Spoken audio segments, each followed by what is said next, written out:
This first segment will establish that the papacy does, from time to time, get usurped. We will look at one specific case, that of Pope Innocent II, as it bears some parallels to what we face today.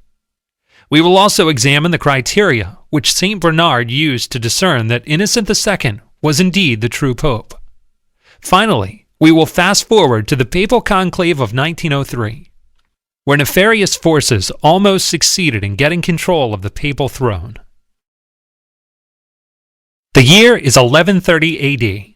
The reigning pope dies and is quickly buried. Two rival Roman families intend to put their own respective candidates on the papal throne. A new pope is elected by a group of cardinals on behalf of the first family. He takes the name Pope Innocent II. When the rival family receives word of the election, they are furious and elect one of their own with another group of cardinals. He takes the name Anacletus II. Anacletus, having more power in Rome, captures St. Peter's and the Lateran, while Pope Innocent goes into hiding. Anacletus was nearly universally accepted as Bishop of Rome until his death 8 years later in 1138. Shortly after, Pope Victor IV was elected, but soon resigned after the intervention of St. Bernard, and Pope Innocent ascended to the papal throne, 8 years after his initial election.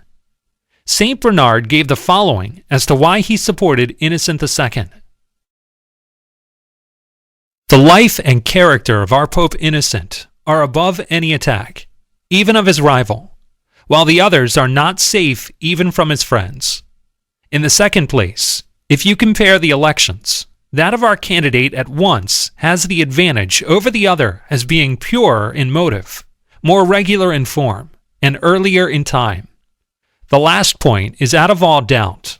The other two are proved by the merit and the dignity of the electors. You will find, if I mistake not, that this election was made by the more discreet part of those to whom the election of the Supreme Pontiff belongs. There were cardinals, bishops, and priests in sufficient number to make a valid election. The consecration was performed by the Bishop of Ostia, to whom that function specifically belongs. After Innocent II reclaimed the papacy at the Second Lateran Council, he annulled all the clergy ordained by Anacletus, proclaiming them schismatic and heretical. Both Anacletus II and Victor IV are considered false popes, also called antipopes, impostors who usurped the chair of Peter with the aid of men of great power and influence. The National Catholic Almanac lists 41 such false popes. Roughly 1 in 7 of all popes was an impostor.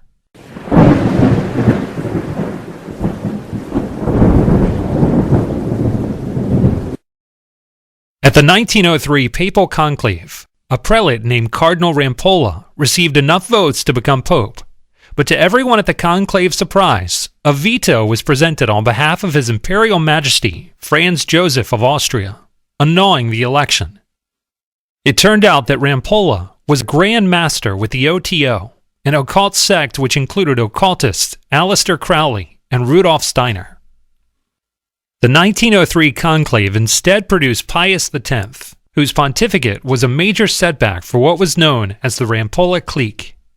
Following the death of Pius X, however, the lingering influence of this malignant faction resumed and strengthened.